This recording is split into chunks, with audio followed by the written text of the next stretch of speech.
Halo semuanya, Assalamualaikum warahmatullahi wabarakatuh. Alhamdulillahirabbil alamin. Allahumma sholli ala Muhammad wa ala alihi washabbihi. Berjumpa lagi dengan saya Ridwan Fadilah di channel Guru Ridwan. Jangan lupa sucikan hati, tanamkan rasa, lapangkan dada, besarkan jiwa. Saudaraku dimanapun berada, baik yang ada di dalam negeri ataupun di luar negeri. Video kali ini saya tidak menampakkan diri ya, saya hanya memperlihatkan sungai ini, ya, sungai yang indah. Ya, sungai ini namanya Sungai Lukulo, saudaraku.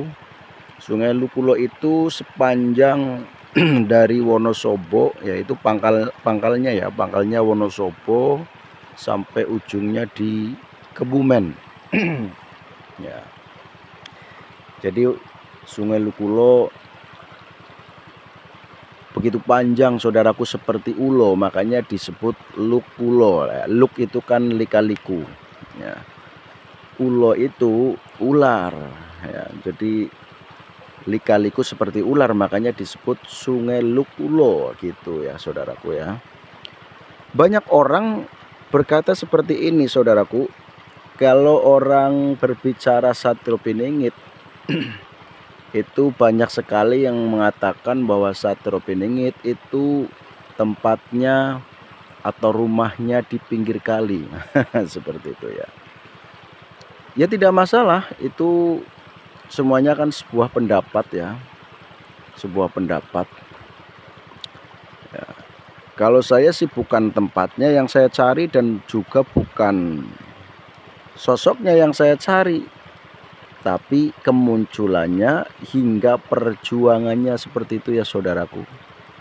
Jadi berhari-hari atau intinya sering ya saya ngupload atau live pembahasannya Satrio Piningit. Apakah saya berharap atau menginginkan berjumpa dengan Satrio Piningit? Bukan itu yang saya nanti, adalah kemunculannya dan perjuangannya seperti itu. Kenapa perjuangannya selalu saya nanti? Kita tahu kan, kita hidup di zaman kala bentuk ini, di zaman yang penuh kegaduhan, penuh kerusakan ya, baik kerusakan moral manusia ataupun kerusakan alam semesta ini. Walaupun saya paham bahwa kerusakan yang ada di daratan ataupun di lautan itu disebabkan dari ulah tangan manusia sendiri, seperti itu ya. Kalau ayatnya bunyinya zaharul fasadu fil bari wal bahri bima kasabat aydin nas. Ya, nampaknya kerusakan yang ada di lautan ataupun di daratan, fil bari wal bahri, ya, bima kasabat aydin nas, disebabkan oleh ulah tangan manusia sendiri, seperti itu. Namun saudaraku, bagaimanapun karena memang ada seorang raja yang mempunyai wangsit atau memiliki ya ketajaman batin, yang mana hasil daripada meditasinya ataupun kalau bahasa Islamnya itu adalah apa, kalau bahasa Islamnya namanya, saudaraku, ada yang tahu nggak? Kholwat ya. Kalau di dalam keagamaan itu namanya kholwat, menyendiri ya, mencari ilham, mencari petunjuk dari Allah Subhanahu wa Ta'ala. Itu kalau muslim. Kalau non muslim ya berarti mencari petunjuk dari Tuhannya. Seperti itu, saudaraku. Karena kalau Tuhan itu kan umum ya. Nah, kalau Tuhan itu umum. Nah, maka saudaraku, dari hasil penyampaian ataupun tulisan yang sudah ditulis oleh orang-orang dulu, yang diawali dari raja yang sangat masyhur, raja yang sangat luar biasa, yang mana di dalam keterangannya menyampaikan bahwa akan adanya zaman kala bentuk, zaman yang penuh kegaduhan, zaman yang penuh kerusakan, zaman yang penuh goro-goro ya, goro-goro. Kemudian juga beliau menyampaikan dari zaman kegaduhan ini manusia tidak boleh berkecil hati, karena akan datang suatu satria atau sosok satria, seorang satria ya, yang mana dikala itu menyampaikannya Satria Piningit. Kenapa disebut Satria Piningit?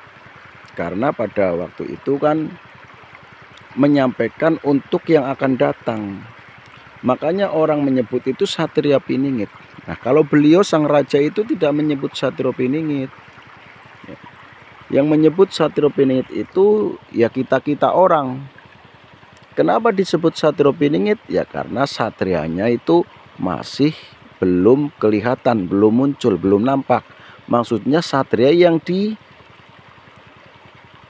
dimaksud oleh beliau sang raja gitu loh. Kalau satria-satria kan banyak ya, di Nusantara ini kan banyak satria. Kalau saya menyebutnya ya satria Nusantara, saudaraku. Nah, Satria Piningit ini nantinya ya akan menjadi satria Nusantara. Seorang yang dipilih oleh Allah untuk berjuang di Nusantara, seperti itu. Jadinya satria Nusantara. Tapi selama belum muncul, maka disebut Piningit karena masih belum muncul. Jadi dalam benaknya itu mengatakan bahwa satria yang belum muncul mungkin karena masih terpingit ya, atau masih dirahasiakan, disembunyikan ya. Untuk apa disembunyikan? Semua itu rahasia Tuhan, saudaraku. Semuanya itu rahasia Tuhan. Jadi kalau yang jadi rahasia Tuhan, kita orang itu nggak usah terlalu kepo gitu ya. Nggak usah terlalu kepo. Kalau sudah menjadi rahasia Tuhan, ya sudah jadi rahasia Tuhan. Kita hanya mengharap, berdoa, berusaha, kan gitu. Manusia kan seperti itu tugasnya ya, maksudnya tugas selain tugas pokok ya. Kalau tugas pokok kan kita orang manusia itu kan, dan jin ya, manusia dan jin itu kan tugas pokoknya kan mengabdi pada Allah atau beribadah pada Allah atau menyembah Allah gitu loh. Nah, di sini tugas-tugas yang bukan pokok itu kan kita berusaha, bekerja gitu loh. Jadi jangan sampai kita semuanya mengharap sesuatu, tidak mau bekerja, mengharap harta amanah atau dana amanah, atau bahkan ada yang mencari-cari harta karun, dia tidak mau bekerja, dia kesana kesini mengikuti alur mimpinya. Saudaraku, jangan seperti itu ya. Bekerja ini perintah Tuhan juga, saudaraku ya. Jadi kita harus bekerja. Di bumi ini kita terus bekerja, tapi bukan berarti kita harus hubud dunia ya, saudaraku. Bukan berarti kita harus terlalu cinta dunia sehingga lalai atau lupa akhirat ya. Seharusnya kita paham bahwa ada sebuah motivasi seperti ini, saudaraku. I'mal lidunyaka ka annaka ta'isu abadan wa'mal li akhiratika ka'annaka tamutu khodan. Bekerjalah untuk duniamu seakan-akan kau akan hidup selamanya. Ini sebagai motivasi. Wa'mal li akhiratika ka'annaka tamutu khodan. Beramallah atau bekerja yang urusannya dengan akhirat ya, seolah-olah kau akan mati besok pagi. Tujuannya apa? Supaya khusyuk karena merasa jangan-jangan saya mati besok pagi, sehingga ketika beribadah khusyuk, ya, takut besok mati. Tapi kalau sedang bekerja urusan dunia, maka yang diingat seolah-olah akan hidup selamanya, sehingga di dalam bekerjanya itu semangat, saudaraku.